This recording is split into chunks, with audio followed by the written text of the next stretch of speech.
everyone, welcome to Visual Physio.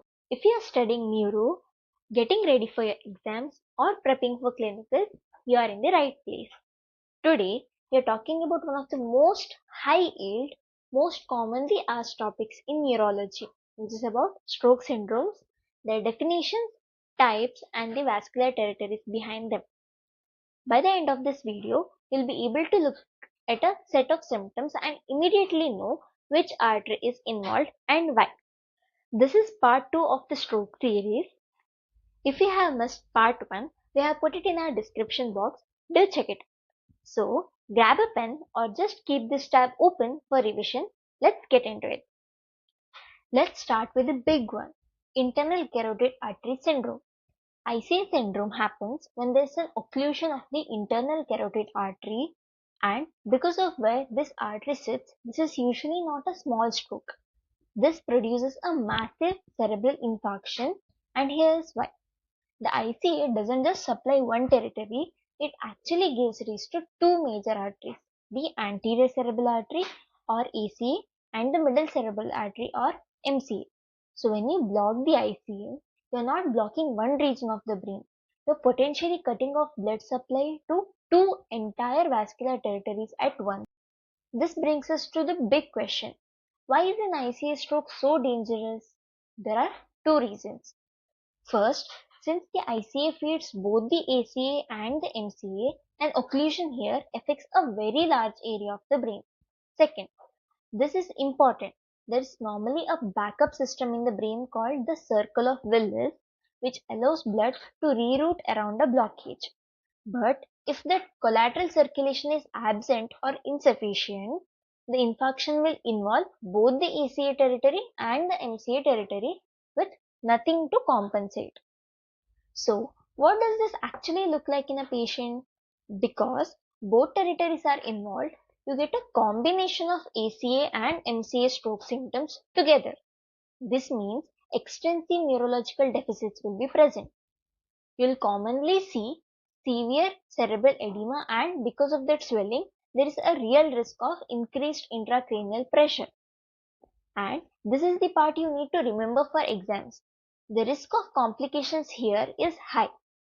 We are talking of uncal herniation, coma, and in severe cases, death due to mass effect. This is why ICA occlusion is considered a true neurological emergency. So here's the one-line takeaway you should remember. ICA occlusion is one of the largest ischemic strokes because it cuts off blood supply to both the ACA and MCA territories at once. Now, let's flip to the complete opposite end of the spectrum, which is lacunar stroke, also called as lacunar syndrome. Where ICA syndrome is about a huge vessel and a huge territory, lacunar strokes are the opposite.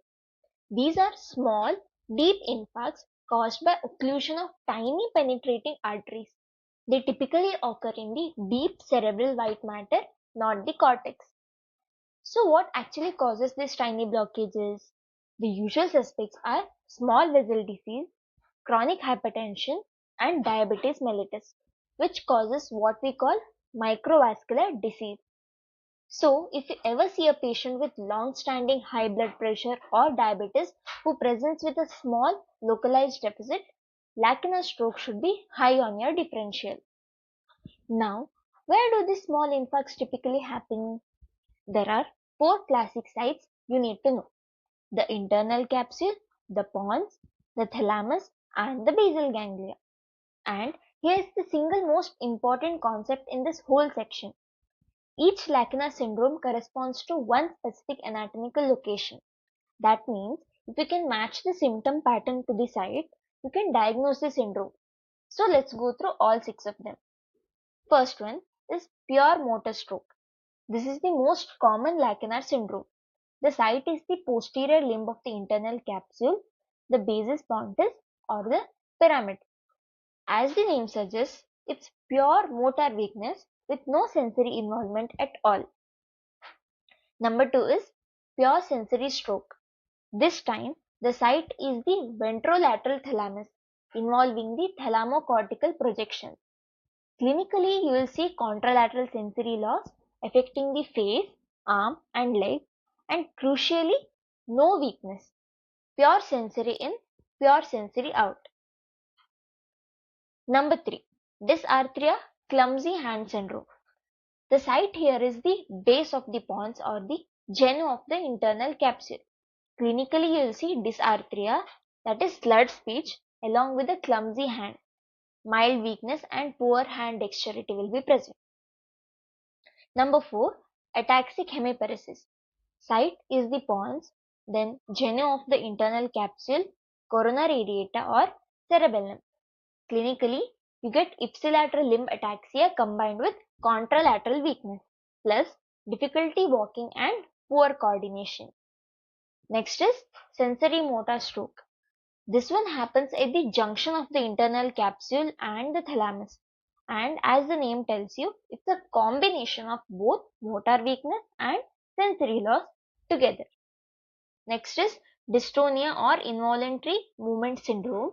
The site is the putamen or globus pallidus. Clinically, this presents with chorioathetosis, and if the subthalamic nucleus is also involved, you can even see hemibalismus. Now, here is a question that comes up constantly in exams. What is not seen in lacunar stroke? Because the cortex itself is spared, higher cortical functions are preserved. That means you will not see things like aphasia, neglect, visual field defects, cortical sensory loss, or impaired consciousness. So, clinically, pure contralateral weakness, face, arm and leg is affected, no sensory loss, and importantly, no cortical signs. If a patient has aphasia or neglect, you should immediately be thinking cortical stroke, not lacunar. Let's put these two side by side, because this comparison is exactly the kind of thing that shows up as a table-based exam question. ICA syndrome is a large vessel stroke caused by ICA occlusion involving both ACA and MCA territories, producing a mass infarction with severe cerebral edema. Lacunar syndrome, on the other hand, is a small vessel stroke caused by penetrating artery occlusion affecting only deep brain structures, producing small infarcts with minimal edema. And clinically, ICA carries a real risk of herniation, often leads to coma, and has high mortality. Lacunar stroke, by contrast, has no herniation risk, preserved consciousness, and overall a much better prognosis. That marks the end of this part. We have discussed about the vertebrobasilar artery in the next part, so stay tuned for it. If you like the content, make sure to subscribe to our channel. Thank you for watching.